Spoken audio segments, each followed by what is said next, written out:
खुदावन की अंजील मुक़द्दस मरकज़ के मुताबिक।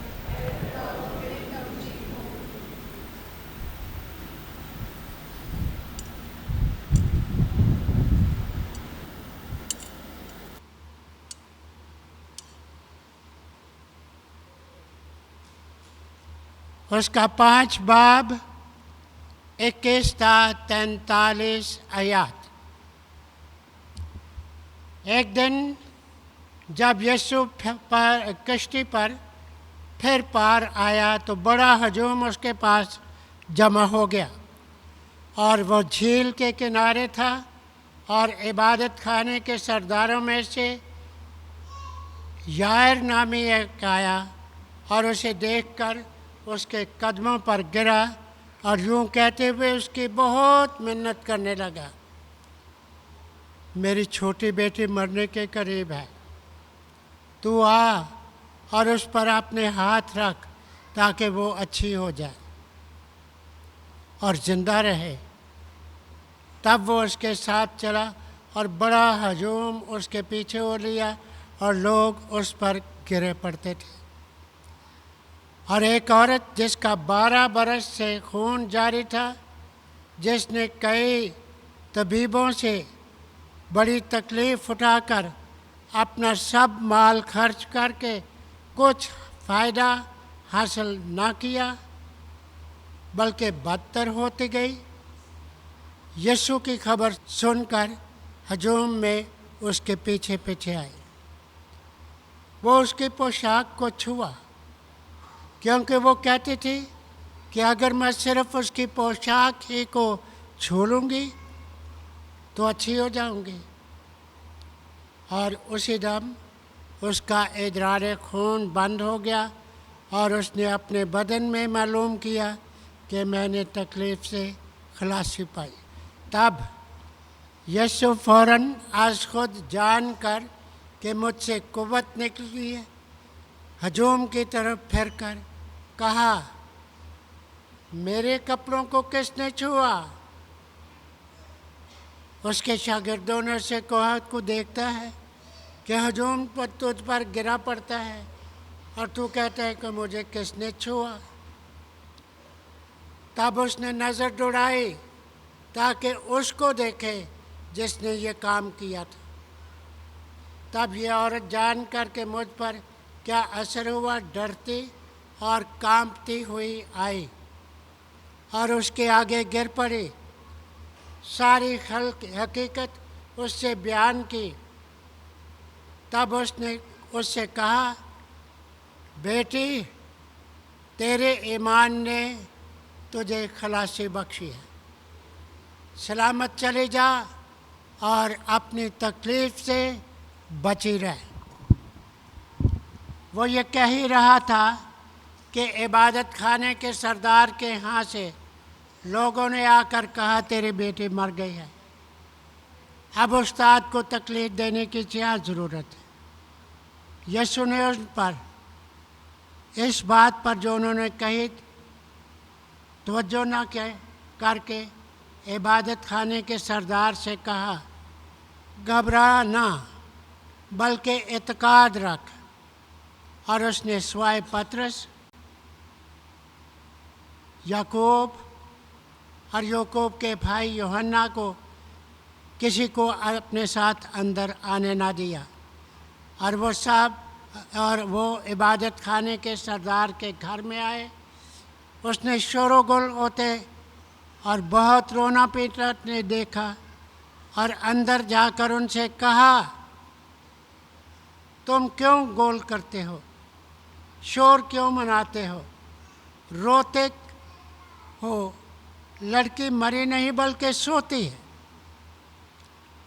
इस पर वो हंसने लगे, लेकिन वो सबको बाहर निकाल कर लड़की के माँ बाप को और अपने साथियों को लेकर जहाँ लड़के पड़े थे अंदर गया और लड़की का हाथ पकड़कर उससे कहा, तलेता कौमी, जिसका तर्जमा है, ऐ लड़की, मैं तुझसे कहता हूँ, उठ। लड़की फ़ौरन उठी और चलने फिरने लगी, क्योंकि वो 12 बरस की थी। तब लोग नहायत हैरान हुए। फिर उसने उन्हें बड़ी ताकीद से कहा और हुक्म दिया कि कोई ना जाने, और फरमाया कि इसे कुछ खाने को दे। अंजील मुक़द्दस के वसीले से हमारी खताएं मिटाई जाए। मसीह खुदावंद में नहायत अज़ीज़ मोमिनीन, आज हम पाकमा कलीसिया के साथ मिलकर साल के दौरान 13वें एतवार की इबादत में शामिल हैं। अज ਦੀਆਂ ਤਲਾਵਤਾਂ बहुत ही खूबसूरत पैगाम ਦਿੰਦੀਆਂ ਨੇ ਸਾਡੀਆਂ ਜ਼ਿੰਦਗੀਆਂ ਵਾਸਤੇ कि ਸਾਨੂੰ अपनी ज़िंदगी ਦੇ ਵਿੱਚ खुदा ते ईमान ते भरोसा रखना है और अपनी ज़िंदगी में ये कहना है कि खुदा मेरा कामल भरोसा तुझ पर है। ए खुदावंद, मैं मुकम्मल ईमान रखता हूँ, मेरा यकीन तुझ पर है, मेरा भरोसा तुझ पर है। और आज की तलावतों में जो 2 बड़े मौजज़ात हमने सुने हैं वो ईमान से हुए, इसलिए आज की तलावतें हमें दावत देती हैं कि हम भी मसीह खुदावंद पर ईमान रखें।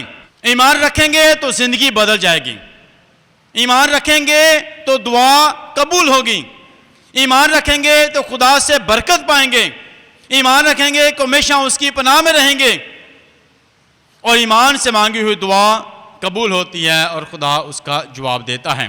आज की पहली तलावत में हमने सुना कि खुदा को इंसान की मौत से खुशी नहीं होती। खुदा ने जिंदगी को बनाया, उसने मौत को नहीं बनाया। खुदा ने जिंदगी को बनाया और इंसान की मौत से उसे खुशी नहीं होती। और मौत दुनिया में दाखिल हुई गुनाह की वजह से, हसद की वजह से। मौत हसद से आई, गुनाह से आई। इसलिए हमें इस बात पर गौर करना है कि ज़िंदगी में हसद नहीं करना, हसद नहीं करना। हम दूसरों से अक्सर हसद करते हैं।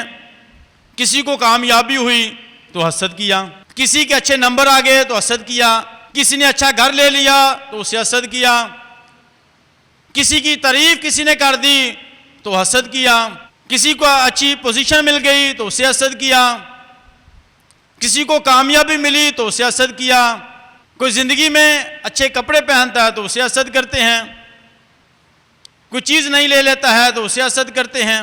तो हम दूसरों से अक्सर हसद करते हैं, उनकी कामयाबी की वजह से, ज़िंदगी में तरक्की की वजह से, अच्छे रुतबे और मुकाम की वजह से हम हसद करते हैं। और हसद एक बीमारी है, हसद एक जख्म है जो आपको कमज़ोर कर देगा।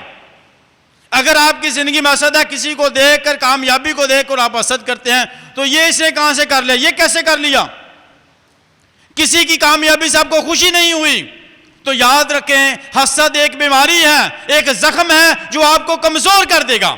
और क्या हुआ, हसद की वजह से मौत दुनिया में आई, गुनाह की वजह से मौत दुनिया में आई। तो हमें हसद नहीं करना। अगर कोई कामयाब होता है तो उससे खुश हो, अगर कोई चीज़ हासिल करता है नहीं तो उससे खुश हो, अगर कोई दूसरा किसी की तारीफ करता है तो आप खुश हो, क्योंकि आपका हसद आपको कमज़ोर कर देगा, आपका हसद आपको बीमार कर देगा। आप कमज़ोर हो जाएंगे, आप बीमार हो जाएंगे, आपकी ज़िंदगी रुक जाएगी। जिसको कामयाबी मिली उसने चलते रहना है और आपने उसकी कामयाबी को देखकर हसद किया और आपकी कामयाबी रुक गई, जिंदगी में आपकी ग्रोथ रुक गई, आपका चलना रुक गया। और जिसने कामयाबी हासिल की वो चलता रहा है, वो चल रहा है। पंजाबी चाहते ना कि हांडी उबले ते अपने ही कंडे साड़ दिए। जो खुश है, जो कामयाब है, उसने खुश रहना है। हम किसी की खुशी देखकर खुद ही परेशान हो रहे हैं। हमने किसी को कामयाब देखा और अपना सारा दिन खराब कर लिया, सोचते रहे हैं पता नहीं कैसे कामयाबी मिल गई, पता नहीं ये नेकी कीता। हम सोच सोच के परेशान हो रहे हैं। जो कामयाब शख्स है वो खुश है, मगर हम उसकी खुशी से परेशान हो रहे हैं। उसकी खुशी से हमने अपने आप को बीमार कर लिया। हम साए ने एक घर ले लिया, परेशान हो गए। उसको बरकत मिली है और उसकी बरकत से, उसकी खुशी से मैंने क्या किया, अपने आप को परेशान कर लिया, बीमार कर लिया, सोच सोच के। ये कैसे हुआ?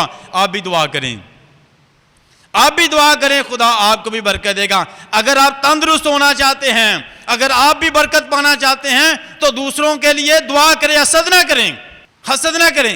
हसद से आपकी कामयाबी रुकेगी और दुआ से आपको बरकत मिलेगी। हसद से आपकी जिंदगी में टेंशनों में इजाफा होगा और दुआ से आपकी जिंदगी में इजाफा होगा, बरकत मिलेगी। आज तो असा फैसला करना है, हसद नहीं करना बल्कि दुआ करनी है। हसद करांगे तो कमज़ोर हो जाएंगे, दुआ करांगे तो बरकत मिलेगी। किसी दी चीज़ तो हसद नहीं करना, किसी दी जिंदगी तो हसद नहीं करना, क्योंकि हसद एक बीमारी है, हसद एक जख्म है जिहड़ा सानू कमज़ोर कर देगा तो साडी जिंदगी नू रोक देगा।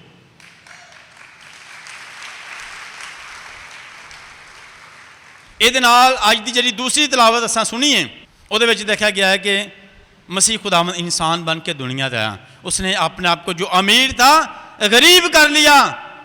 किन के लिए? हमारे लिए। वो जो अमीर था उसने गरीब कर लिया हमारे लिए ताकि हम अमीर हो सकें। वो जो अमीर है उसने अपने आप को गरीब कर लिया हमारे लिए ताकि हम यीशु मसीह को हासिल कर कर अमीर हो जाएं, उसकी बरकतों से अमीर हो जाएं, उसकी रहमतों से अमीर हो जाएं और कामयाबियां पाएं। जिसके पास यीशु है वो गरीब नहीं है, क्योंकि उसके पास खुदा की रहमतें हैं। इंसान के पास सब कुछ होने के बावजूद भी खुशी नहीं है, इसका मतलब है उसके पास यीशु की बरकत नहीं है। सब कुछ इंसान के पास है मगर फिर भी खुश नहीं है। तो यीशु हमारे लिए गरीब बना ताकि हम अमीर हो सकें, बरकत पा सकें। तो हमें हमेशा जो है ज़िंदगी के कामों को जारी रखना है, यानी दूसरों को ज़िंदगी देने में बरकत मिलती है, बांटने में हम क्या होते हैं? गरीब नहीं होते बल्कि अमीर हो जाते हैं। बांटने में यीशु ने किया, वो हमारी खातिर के उसने अपने आप को बांट दिया, ज़िंदगी उसने बांटी, उसने ज़िंदगी बांटी।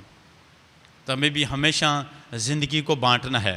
बांटने से इंसान गरीब नहीं, मुबारक वो इंसान है, मुबारक वो इंसान है जो बांटता है,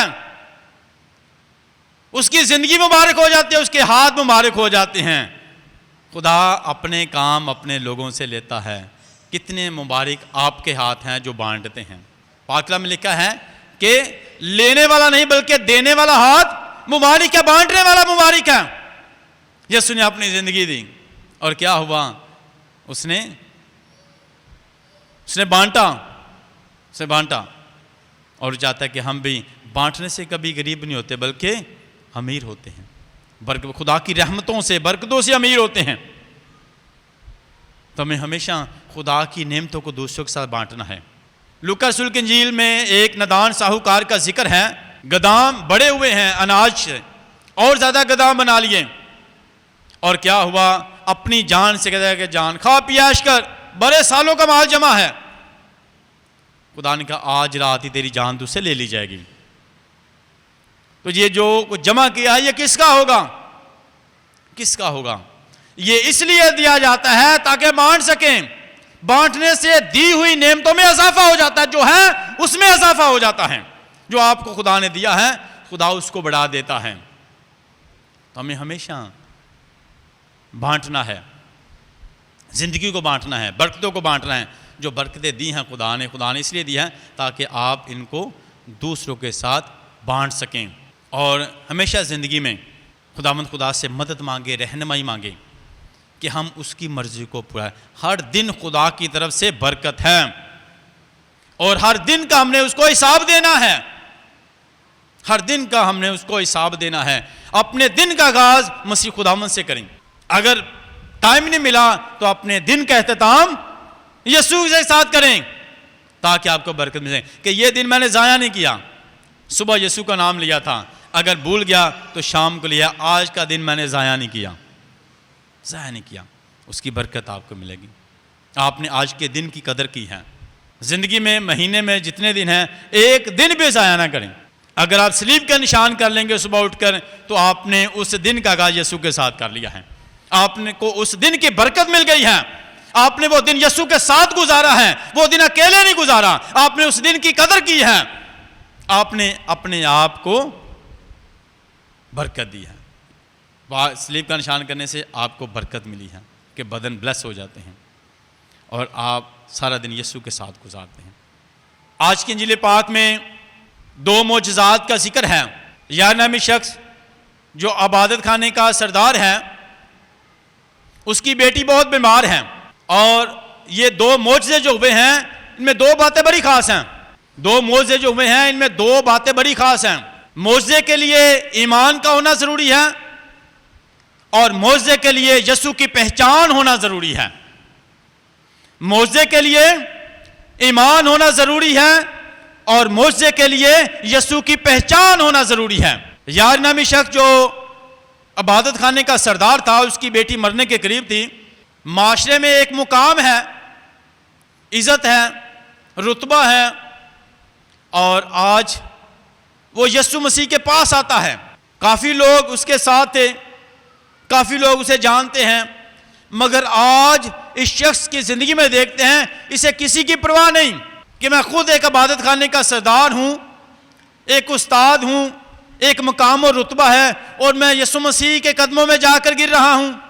इसे किसी की परवाह नहीं, बल्कि ये जानता है कि अगर मेरी बेटी बच सकती है, एक उम्मीद है जो इसको जिंदगी दे सकता है और वो कौन है? मसीह खुदावंद।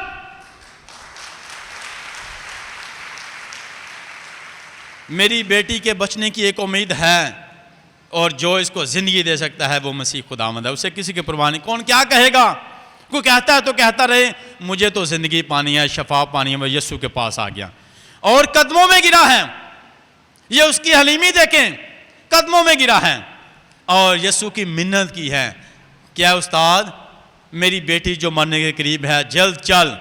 बुला रहा है यीशु को, अपने घर में उतार रहा है यीशु को, दावत दे रहा है यीशु को, वेलकम कह रहा है यीशु को कि मेरे साथ चल।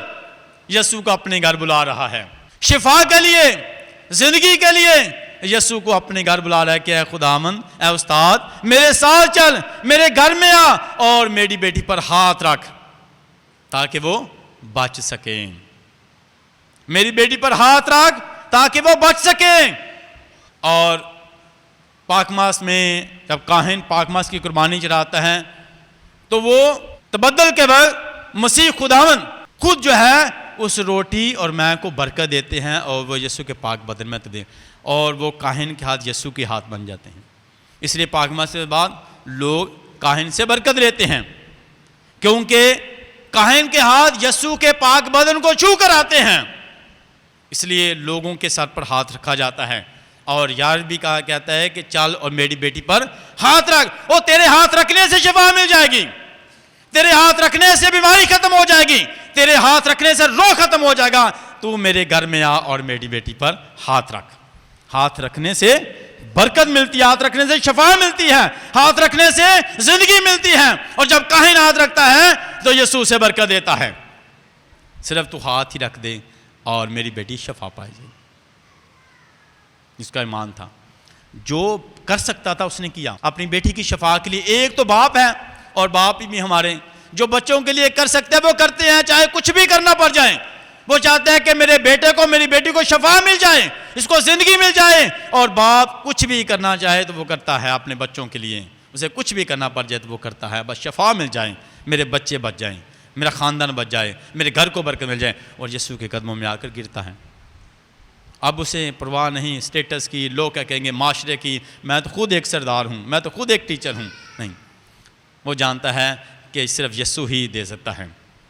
ये है कि उसे यीशु की पहचान है। मैंने बताया कि मोजज़े के लिए 2 बातें ज़रूरी हैं, एक ईमान और दूसरी यीशु की पहचान।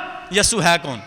यूहन्ना की इंजील में यीशु मसीह ने कहा, जब आप पढ़ेंगे तो उसमें लिखा है कि ज़िंदगी की रोटी मैं हूँ, अच्छा चरवाहा मैं हूँ, जिंदा पानी मैं हूँ, दुनिया का नूर मैं हूँ, क़यामत और ज़िंदगी मैं हूँ, हकीकी अंगूर का दरख्त मैं हूँ, ज़िंदगी का दरवाज़ा मैं हूँ। वहाँ पर पता चलेगा यीशु कौन है। जिसको यीशु की पहचान होती है उसकी ज़िंदगी में मोज़ा होता है। और यार को यीशु की पहचान है कि यीशु कौन है, यीशु कौन है, जिसके पास जा रहा हूँ वो कौन है, जिससे मांग रहा हूँ वो कौन है। ये हमें ज़िंदगी में कि मांगना किससे है और किसके पास जाना, ये पहचान होनी चाहिए। बरकत किससे लेनी है ये पहचान होनी चाहिए। कौन बरकत दे सकता है, किसको इख्तियार दिया गया बरकत देने का, किसके पास जाना है, किसको दुआ के लिए कहना है, ये पहचान होनी चाहिए, पहचान होनी चाहिए। और यार को यीशु की पहचान थी कि बरकत इधर से मिलनी है, शफा इधर से मिलनी है, निजात इधर से मिलनी है। उसको यीशु की पहचान थी कि यीशु कौन है। तो हमें सबसे पहले पहचान होनी चाहिए, पहचान होनी चाहिए। जैसे खाने में भी तो खा क्या रहे हैं, पहचान हो इससे क्या होगा।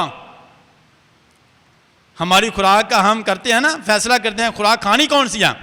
हम फैसला करते हैं बच्चे को स्कूल में पढ़ाना कौन सा है, कौन से बच्चे, पहचान होनी चाहिए कि यहाँ से इसे एक ऐसी तालीम मिलेगी, अच्छी तालीम मिलेगी, तरबियत बेहतर होगी, डिसिप्लिन बेहतर होगा, बच्चा बेहतर होगा। कौन सा फैसला करते हैं, खुराक का फैसला करते हैं तो हमें कौन सिखानी, स्कूल का फैसला करते हैं कि किस में पढ़ाना है ताकि इस तरह ज़िंदगी में पहचान से ही ज़िंदगी मिलती है, पहचान हो चीज़ों की पहचान। तो यार को यीशु की पहचान थी कि ज़िंदगी देने वाला यही है। यीशु के पास से कदम बढ़िया, और जब यीशु से मांगा है तो क्या हुआ, जब भी हम यीशु के पास आ जाते हैं तो समझ लें आपकी ज़िंदगी में मौज़ा हो गया। जब अपना मसला यीशु को बता देते हैं तो अपना मसला हल हो गया, क्योंकि आपने मसला यीशु को बताया है, किसी और को नहीं। जब यीशु को बता दिया तो रिलैक्स हो जाए। यीशु को मसला बता दिया है, वो ज़रूर करेगा, वो मदद करेगा। और क्या हुआ, जैसे ही यार ने कहा कि चल मेरे घर में आ, मेरी बेटी पर हाथ रहे, मसीह खुदावन ने कोई डिले नहीं किया, लेट नहीं किया, फ़ौरन उसके साथ चल पड़ा, फ़ौरन उसके साथ चल पड़ा। और क्या हुआ, रास्ते में एक और औरत खातून जो 12 साल से बीमार हैं, लंबे अरसे भी बीमार हैं, बहुत से लिखा है तबीबों के पास, डॉक्टरों के पास गई है, बहुत ज़्यादा, यानी तादाद का जिक्र नहीं, बेशुमार डॉक्टरों के पास गई हैं इलाज के लिए, शिफा के लिए, नहीं मिली। बहुत ज़्यादा पैसा भी खर्च कर दिया, शिफा नहीं मिली। और अब उसका ईमान है कि यीशु मसीह के कपड़ों को छू लूंगी, उसके कपड़ों को छू लूंगी तो क्या मिलेगा, शिफा मिल जाएगी। यीशु के कपड़ों को छू लूंगी तो शिफा मिल जाएगी। और ये उसका ईमान था, वो पहचान थी उसे कि डॉक्टर बहुत से देख लिए, शिफा नहीं मिली, अब यीशु ही डॉक्टरों का डॉक्टर है। ये उसको पहचान हो गई। उसने सुन चुकी थी कि यीशु मौजे करता है, मसीह खुदावंद मौजे करता है। अब उसे यीशु की पहचान ये है कि इस कदर उसमें में से शिफा निकलती है कि सिर्फ उसके कपड़ों को छू लूँगी तो शिफा पा जाऊँगी। इस तरह उसके यीशु की पहचान है। यीशु की पहचान देखें, इस कदर ईमान है कि सिर्फ यीशु की पहचान है कि कपड़ों को छू लूँगी तो शिफा पा जाऊँगी। उसने बहुत बड़ा हजूम है, ईमान के साथ पीछे से आकर यीशु के कपड़ों को छुआ, कपड़ों को छुआ है तो क्या हुआ, बताएं भाई क्या हुआ, शिफा पा गई। जैसे यीशु के कपड़ों को छुआ उसने शिफा पा ली, तंदुरुस्त हो गई और उसकी बीमारी जाती रही। यीशु के कपड़ों को छूने से फौरन उसने शिफा पा ली। मसीह खुदावंद ने पूछा किसी ने मुझे छुआ है? शागिर्दों ने जवाब दिया इतने लोग हैं, इतना बड़ा हजूम है, सारे तुझे छू रहे हैं, सारे तुझे छू रहे हैं, कैसे पता चलेगा कि किसने आपको छुआ है? मगर मसीह खुदावंद ने कहा कि किसी ने मुझे छुआ है। सारे छू रहे थे, शिफा नहीं मिली, मगर इसको शिफा मिली है। यीशु को पता है कि किसी ने छुआ है। शागिर्द कह रहे हैं बड़े छू रहे हैं, सारे छू रहे हैं, मगर यीशु ने कहा एक ने छुआ है। किसने छुआ है? क्योंकि उसने ईमान के साथ छुआ है, उसने यीशु को ईमान के साथ छुआ है, इसलिए उसे शिफा मिली है। छू तो सारे रहे हैं, सारे छू रहे हैं यीशु को, शिफा नहीं। यीशु ने महसूस नहीं किया, यीशु ने तब महसूस किया जब ईमान के साथ यीशु को छूते हैं। तो हमारे पास ये मौका होता है कि ना सिर्फ यीशु के कपड़ों को बल्कि उसके पाक बदन को छू सके। पाक यूकरस में हमारे लिए बहुत बड़ी बरकत है, मौका होता है कि हम यीशु को छू सकें, उसके बदन को छू सकें। पाक यूकरस में हम यीशु के पाक बदन को, पाक यूकरस, और जो ईमान का छूता है यीशु को वही शिफा पाता है कि ये यीशु है, ये मेरा निजात दहिंदा है, ये वो यीशु है जिसने मेरी जान दी, ये वो यीशु है जिसके बारे में यूहन्ना इस्तबारी का देखो ये है खुदा का बड़ा जो दुनिया का गुनाह उठा ले जाए, देखो तो ये मेरा यीशु है, ये खुदा का बड़ा है। ये मेरा निजात है। जब ईमान के साथ को छुएंगे तो फिर आपको शिफा मिलेगी। लेते तो सभी हैं, ईमान के साथ छूते तो यीशु को बहुत हैं, मगर जो ईमान के साथ छूता है वो शिफा पाता है, वो यीशु की कुव्वत को, ताकत को महसूस करते हैं। मुझसे कुव्वत निकली है क्योंकि इसका छूना ईमान के साथ था, इसका छूना ईमान के साथ था। तो जब हम ईमान रख के छूते हैं कि आज मेरी ज़िंदगी के हालात जो थे, यीशु के साथ मुलाकात क्या हुई, उसने उसकी ज़िंदगी को बदल दिया। यीशु के साथ जब हमारी मुलाकात होती है तो हमारी ज़िंदगी बदल जाती है। जैसे इस औरत की मुलाकात यीशु के साथ हुई तो उसकी ज़िंदगी बदल गई, उसकी बीमारी ख़त्म हो गई। तो आज आप भी कहें, क्या खुदा मेरी ज़िंदगी में बहुत से ऐसे काम हैं, मेरी ज़िंदगी में बहुत सी ऐसी रुकावटें हैं, परेशानियां हैं, मेरी ज़िंदगी में बहुत सी खामियां हैं, कमियां हैं, क्या खुदा आज मैं जब तुझे ईमान से छूं तो मेरी ज़िंदगी में भी शफा मिले, मेरी ज़िंदगी में भी शफा मिले, मुझे भी सारी बीमारियों से रिहाई मिले। बहुत सी बीमारियाँ, जिस्मानी बीमारी भी है, रूहानी बीमारी भी है और साइकोलॉजिकल बीमारी भी है, बहुत सी बीमारियाँ हैं। रूहानी ये है कि दिल नहीं करता दुआ करने को, दिल नहीं करता किसी की मदद करने को, किसी की परेशानी को महसूस नहीं होती, किसी की परेशानी, किसी का दर्द नहीं महसूस होता, किसी की परेशानी महसूस नहीं होती। तो ये रूहानी कमी है। दुआ करने को दिल नहीं करता, माँ बाप की बात सुनने को दिल नहीं करता, बहन भाइयों के एहतराम करने को दिल नहीं करता, और खुदा के घर में आना या मदद करने को दिल नहीं करता, किसी पर रहम करने को दिल नहीं करता। तो समझ लीजिए रूहानी कमी है। तो आज यीशु को ईमान, क्या खुदा ये कमियां खत्म हो जाए, मैं एक अच्छा बन जाऊं, माँ बाप का ताबेदार बन जाऊं, बड़ों का अदब करने वाला बन जाऊं, नमाज करने वाला बन जाऊं, दुआ करने वाला बन जाऊं, खुदा के घर आने वाला बन जाऊं, अच्छा नेक बन जाऊं। ये भी हम में कमियां हैं। क्या खुदा जब ईमान, तो मुझे भी शफा मिल जाए, इन चीज़ों से रिहाई मिल जाए, इन चीज़ों से शफा मिल जाए। तो हमें यीशु से शफा पाने, उसने ईमान से छुआ और उसे शफा मिल गई। तो हमें भी ईमान से छूना यीशु को, ताकि शफा पा सकें। कई सालों से बीमार हैं, एकदम शफा मिली है, एकदम यीशु को मिलने से, यीशु को छूने से शफा एकदम मिली है। लंबी बीमारी हो, बड़ी बीमारी हो, जितनी भी बड़ी बीमारी हो, जितनी भी लंबी बीमारी हो, यीशु को छूने से ईमान के साथ शफा मिल जाती है। और वहाँ पर जब उसे शफा मिली, कुछ लोगों ने आकर बताया, यार को बताया कि अब उस्ताद को तकलीफ़ ना दें।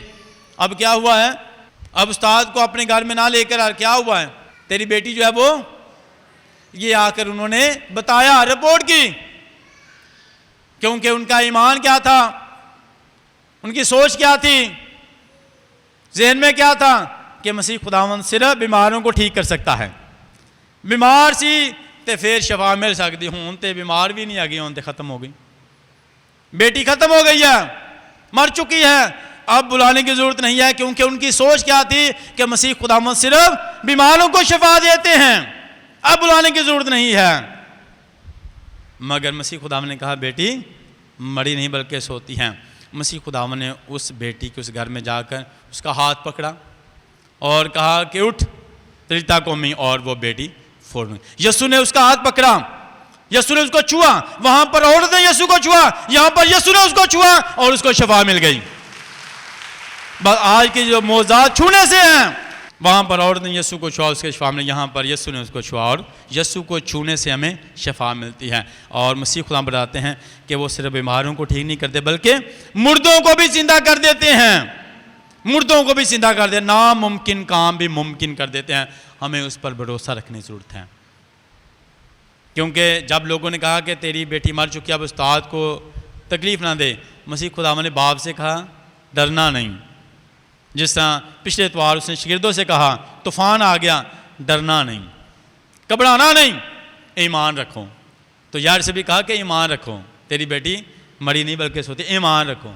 शागिर्दों से भी कहा तूफ़ान में डरना नहीं, ईमान रखो। डरना कब है, डरना है, कब डरना है, जब आपकी ज़िंदगी की कश्ती में यीशु नहीं है, फिर डरना है। जब आपकी ज़िंदगी की कश्ती में यीशु है फिर डरना नहीं, यीशु कोल है तो फिर डरना नहीं, यीशु नाल है तो फिर डरना नहीं। अगर यीशु नाल नहीं तो फिर डरना है, फिर परेशान होना है कि मेरी ज़िंदगी में यीशु नहीं है, मेरे साथ यीशु ने, फिर परेशान हो, फिर डरें। अगर यीशु साथ है तो फिर डरने की जरूरत, यीशु का डरना नहीं। तो हमें तब डरना है जब मेरी ज़िंदगी यीशु से खाली है। अगर मेरी ज़िंदगी मैंने यीशु है तो फिर डरने की ज़रूरत नहीं, क्योंकि वो हमें बचाएगा, संभालेगा और ज़िंदगी के तूफानों से निकालेगा, बीमारियों से निकालेगा और हमें दोबारा से ज़िंदगी बख्शेगा। तो हमें हमेशा खुदावंद पर पुख्ता ईमान रखना। ये दो मौज़े हुए, एक तो यीशु की पहचान हुई कि यीशु कौन है, उससे मांगना, और दूसरा ईमान रखना। ईमान रखना, ईमान के साथ मौज़ा होगा। तो हमें हमेशा खुदावंद से फजल मांगना है, खुदावंद यीशु मसीह पुख्ता ईमान रखना है, ईमान रखना। दिन का आगाज़ यीशु के नाम से करेंगे और आप कामयाब अपनी मंजिल तक पहुँचेंगे। जैसे अक्सर लोग, आप लोगों ने देखा होगा, कुछ ड्राइविंग करते हैं और कुछ ने ड्राइविंग करते हुए देखा होगा। जब रोड पर गाड़ी चलाते हैं तो ड्राइवर क्या करता है? सबसे पहले ड्राइवर का क्या काम होता है? दोवीं साइडां दे शीशे सैट करदा, सामना भी तो साइडां दे भी। रोड के उत्ते गड्डी चलान लगा तो रोड जरा है बड़ा खतरनाक है, कोई गड्डी आ रही है, कोई जा रही है, कोई इधरों आ रही, कोई इधरों आ रही है, बहुत रश है। तो इस इन्ने रश के विचों मैं निकलना तो अपनी मंजिल तक पहुँचना तो महफूज भी रहना है, तो फिर की करना पेगा? शीशे सैट करने पैणगे। इस तरह जिंदगी के भी, जिंदगी च रश बहुत है, इर्द गिर्द लोग बहुत ने, कोई नुकसान भी पहुंचाएगा, मगर तुसा की करना में अपने जिंदगी के शीशे जड़े ने सैट करने ने, ताकि तुसी तरीके इधर भी वेख सको तो इधर भी वेख सको तो सामने भी वेख सको, फिर चलोगे। अगर जरा कुछ सुस्ती करोगे तो नुकसान हो सकता। एक्टिव रहना, देखते रहना, ताकि तुसी टिको ना। ईमान दे नाल हर वक्त एक्टिव रहना कि कोई भी दिन जरा है वो यीशु तो बगैर नहीं गुजारना, कोई भी दिन यीशु तो बगैर नहीं। अगर तुम सैट रखोगे शीशे अपने इर्द गिर्द तो फिर तुम चलते रहोगे, चलते रहो। एक्टिव रहना, सुस्त नहीं, कि मुझे हमेशा जो है एक्टिव होके ध्यान के साथ चलना है ताकि अपनी मंजिल तक पहुँच सकूँ और खुदा पर ईमान और भरोसा रख सकूँ। तो हमें हमेशा खुदा पर पुख्ता ईमान रखना है ताकि ज़िंदगी पाए, सेहत पाए, तंदुरुस्ती पाएँ। खुदावंद आप सबको बरकत दें ताकि आप हमेशा ज़िंदगी में यीशु की पहचान रखें और उस पर पुख्ता ईमान रखें। मसीह खुदावंद के वसीला से।